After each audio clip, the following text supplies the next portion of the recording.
एक गांव में एक साधु रहा करता था। वो जब भी नाचता था तब भी बारिश होती थी। इसलिए जब भी उस गांव के लोगों को कभी बारिश की आवश्यकता होती तो वो उसी साधु के पास जाते और उससे अनुरोध करते कि वो नाचे। और जब भी वो साधु नाचता तो बारिश जरूर होती थी।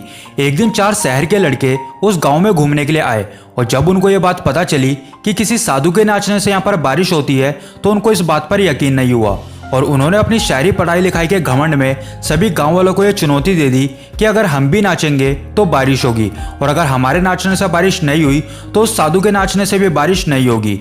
अगले दिन सुबह सुबह गांव वाले उन चारों लड़कों को साधु की कुटिया के पास ले जाते हैं और साधु को सारी बात बताते हैं और फाइनली उनके बीच में कंपटीशन स्टार्ट होता है। पहले लड़के नाचते हैं। जब पहला लड़का नाचता है तो उसे नाचते नाचते आधा घंटा बीत जाता है लेकिन बादल नहीं दिखते। फिर वो लड़का थक करके बैठ जाता है। अब दूसरे लड़के की बारी आती है। उसे भी नाचते नाचते 1 घंटा बीत जाता है पर बारिश नहीं होती और वो भी थक करके बैठ जाता है। बाकी बचे 2 लड़कों के साथ भी ऐसा ही होता है लेकिन किसी के नाचने से भी बारिश नहीं होती। अब साधु की बारी आती है। साधु नाचना शुरू करता है। साधु को नाचते नाचते 1 घंटा बीत जाता है लेकिन बारिश नहीं होती। लेकिन साधु फिर भी नहीं रुकता, वो नाचता ही रहता है। नाचते नाचते 2 घंटे बीत गए पर बारिश नहीं हुई। 4 घंटे बीत गए पर बारिश फिर भी नहीं हुई। लेकिन साधु तो रुकने का नाम ही नहीं लेता और वो नाचता ही रहता है। अब धीरे धीरे शाम ढलने लगती है।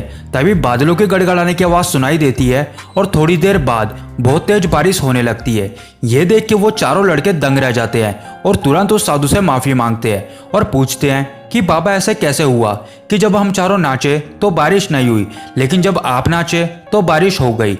साधु बोलता है कि जब भी मैं नाचता हूँ तो 2 बातों का हमेशा ध्यान रखता हूँ।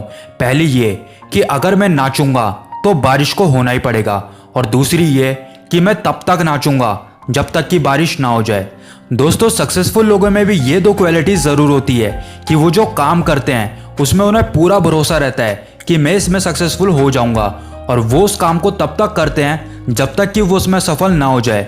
इसलिए अगर हमें भी अपने किसी लक्ष्य को पाना है तो हमें भी उस साधु की तरह तब तक नहीं रुकना जब तक कि वो काम ना हो जाए।